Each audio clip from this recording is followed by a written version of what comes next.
Vamos entender um pouco sobre a saúde da coluna, como que é basicamente a estrutura da coluna e como podemos fazer para prevenir as dores e o que são as dores, como resolver esse problema. Eu sou a Juliana Toledo, sou acupunturista e neurocientista e nesse canal eu trago informações sobre saúde natural, saúde da mente, do corpo e da alma. Então se inscreve para você receber mais conteúdos como esse, ativa o sininho e vem comigo. Então aqui temos a coluna vertebral. Eu amo essa coluna, ela é de estimação, onde eu vou, eu a levo comigo. E a coluna é uma estrutura no plano axial, onde ela fica sustentando todo o nosso corpo, então sustenta a nossa caixa craniana, o cérebro aqui, então tem essa partezinha que é a cabecinha para a caixa craniana, o nosso cérebro. Ela sustenta e tem a função de ramificações nervosas dos nossos braços, através das primeiras vértebras cervicais, e também a ramificação nervosa e faz a sustentação das nossas pernas, através da região lombar, sacral e coxígena. Então, toda essa ramificação desce. A nossa coluna, nós temos basicamente 33 vértebras, mas isso pode variar de uma pessoa para outra. Então, vamos entender. As primeiras 7 vértebras são as vértebras cervicais. As duas primeiras, elas têm até um nome especial, atlas e axis. Então, essas duas primeiras vértebras, elas têm um papel muito fundamental na parte do nosso sistema nervoso e no suporte da nossa cabeça, da nossa caixa craniana. Então, são 7 vértebras cervicais, depois nós temos 12 vértebras torácicas, depois nós temos 5 vértebras lombares. Geralmente as pessoas que sofrem de nervo ciático, o problema vai estar aqui, nós vamos falar disso. Depois nós temos 5 vértebras coxígenas e 4 sacrais. E pode ser que varie. Nas coxígenas, nas sacrais, pode ser que algumas pessoas tenham 4 e 3 ou 5 e 4, tá? Então aqui vai variar de 9 a 8, 7 vértebras. Aqui são vértebras fundidas, tá? Elas são grudadas. Elas não têm as divisões como os discos vertebrais daqui, que tem essas divisõezinhas naturais da coluna. De uma vértebra para outra, nós temos os discos intervertebrais. Então, aqui nós temos a parte óssea, uma vértebra aqui. Temos essa parte transparente, que é o disco intervertebral. E aí vem outra vértebra, o disco, outra vértebra e o disco.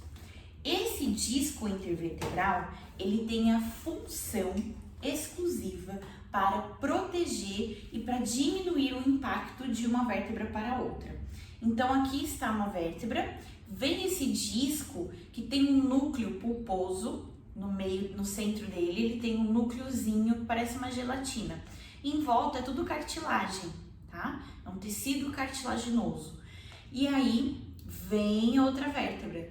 Então quando pressiona, porque no nosso dia a dia, pra gente sentar, pra gente agachar, pra gente inclinar para as laterais, todos os movimentos que vamos realizar durante o nosso dia, faz a pressão natural dessas vértebras, de uma vértebra para outra. Então esse disco, ele é um amortecedor.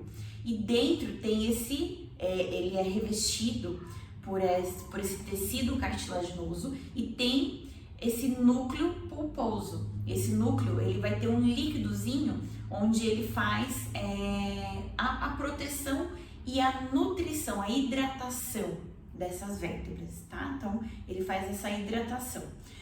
Quando nós ficamos fazendo movimentos onde acaba prejudicando bastante as nossas vértebras, vem a hérnia de disco.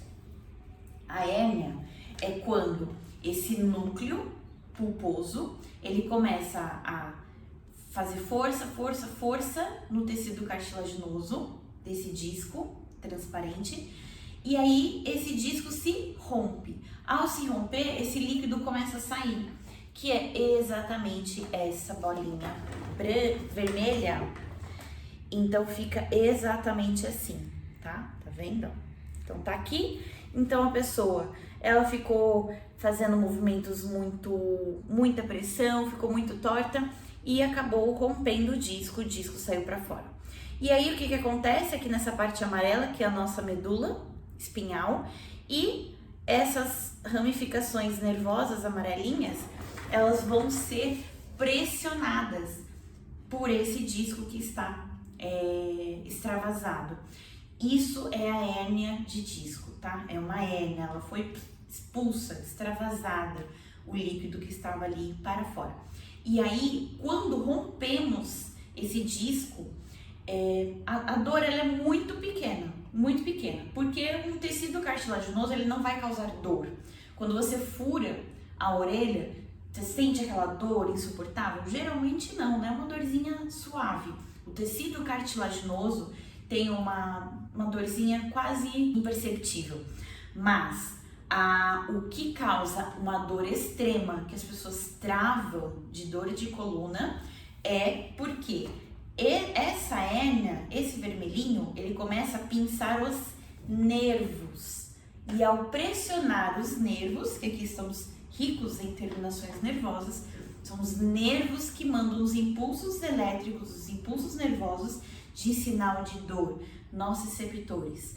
Então vem o sinal de dor, o cérebro volta disparando recados de dor com neurotransmissores que vão receber esse sinal de dor. Então, o que causa dor não é exatamente ter hérnia de disco. Você pode ter hérnia de disco e ter uma qualidade de vida boa, mas se você tem hérnia de disco e continua não cuidando da coluna, tanto da saúde óssea quanto da saúde muscular, estrutural ali, dos ligamentos que estão sustentando essa coluna, aí você vai sofrer com a dor, tá? Mas a dor ela é sinal não apenas da hérnia em si, porque se você já é diagnosticado com hérnia de disco, tudo bem, não tem o que fazer, não tem uma volta, tá? Mas só que você pode cuidar daqui pra frente para não sentir dor, isso é possível.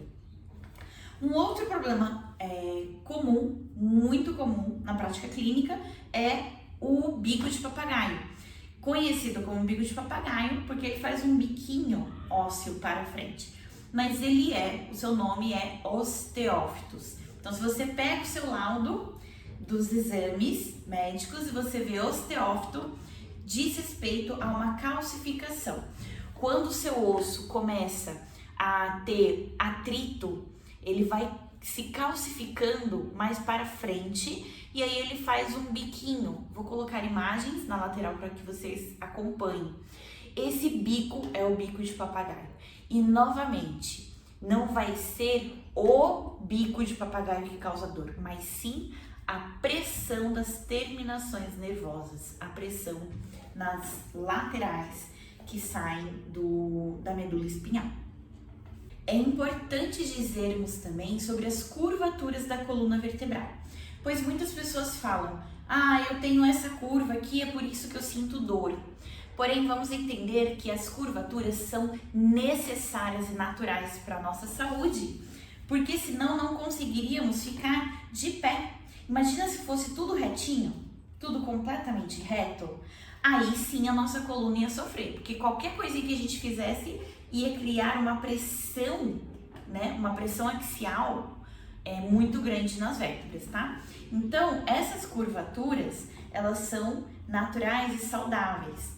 Aqui, eu vou colocar uma média, né? Não dá pra saber exatamente aqui quantos graus que tá, se tá 45 graus, 24 graus ou não. Mas a média é isso aqui, a coluna, tá? Então, aqui nós temos essa curvatura para dentro, que é lordose. Nós temos essa lordose natural no pescoço e nós temos essa lordose também na região da lombar, é natural. Nós temos a cifose, que é a curvatura para fora, tá? Então aqui é a região da torácica, no meio da coluna. Aqui nós temos a cifose e aqui também, na região coxígena e sacral, também nós temos a cifose. É tudo bem suave, bem sutil, mas é dessa forma uma coluna saudável, com uma postura natural, bom? De frente, ela deve ser retinha. Quando ela está torta, assim, né, vamos dizer que tá assim, nós temos a escoliose. Essa é a escoliose. Quando aqui na parte lateral da coluna, aqui é o bumbum, aqui é a cabeça, na parte de trás. Quando nós estamos, aquelas pessoas que ficam mais corcundinhas assim, elas estão com uma hipercifose, a região torácica fica muito curvada aqui, tá? E também comum que as pessoas tenham hiperlordose, que acaba criando a dor na lombar, que é essa curvatura aqui na região do bumbum muito grande. E aí as pessoas acabam tendo a impressão de que o bumbum é muito grande, mas na verdade a estrutura óssea dela está muito inclinada, tá? É da estrutura. E a pessoa não faz para forçar. Assim como pessoas com retificação lombar, que é mais retinha essa parte, também podem sofrer dor e ter mais risco de hérnia de disco. Pessoas com a coluna mais retinha assim costumam ter o bumbum mais retinho, mais para dentro. E também elas não estão forçando isso, é da estrutura delas. Porém, tem que ser feito exercícios de correções posturais para tentar trazer o fortalecimento para outra direção, ok?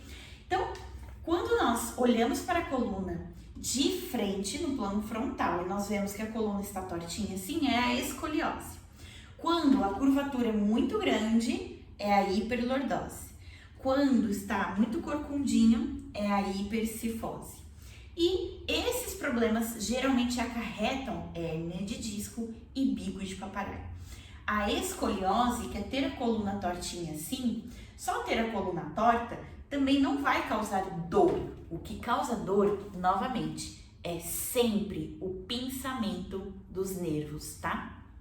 Se os nervos não estão pinçados, você não vai sentir dor. Mas se os nervos estão pinçados, você com certeza irá sentir dor. Então, para não sentir dor, nós temos que estar trabalhando a postura para evitar esse pinçamento dos nervos e trabalhar o fortalecimento dos ligamentos, o fortalecimento e a nutrição adequada da estrutura óssea e dos núcleos pulposos, tá? Isso com exercícios de fortalecimento, correção postural, no Pilates, na fisioterapia, e outros exercícios também para o fortalecimento geral vão estar ajudando nisso. Na parte de estrutura de dentro para fora, a sua alimentação vai ser muito importante, junto com suplementação e fitoterápicos, se forem necessários, para trabalhar a estrutura óssea, tá? A estrutura óssea e a nutrição e hidratação do tecido cartilaginoso, desse disco intervertebral, de um disco de uma vértebra para outra, tem esse disco que a gente vai trabalhar.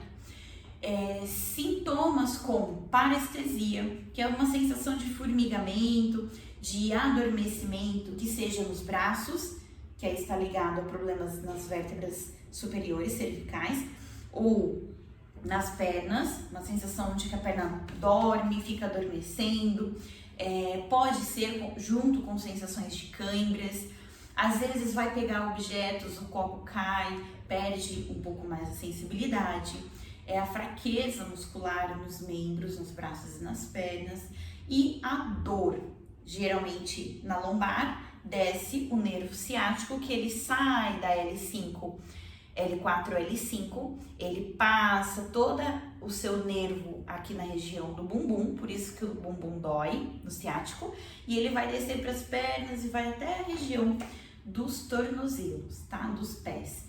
Então, nervo ciático atacado é algo muito comum para problemas na região lombar. Quando nós dormimos, temos que estar prestando atenção.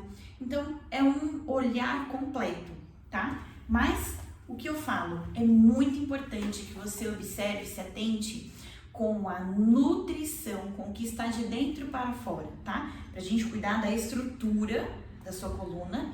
E aí, o que fica realmente assim, completamente nas suas mãos é a sua postura e o seu fortalecimento diário. Todos os dias fazer o fortalecimento. Eu espero que você tenha aprendido um pouquinho sobre a coluna vertebral e que a gente possa ser amigos dessa estrutura maravilhosa que é a nossa coluna vertebral. E no próximo vídeo eu vou falar sobre como você cuidar no momento para dormir e também no seu dia a dia. Como cuidar, como evitar que essa dor ela se estenda no dia a dia na sua vida. Então eu te vejo no próximo vídeo. Dúvidas e sugestões pode deixar no comentário abaixo e muito obrigada. Até o próximo vídeo.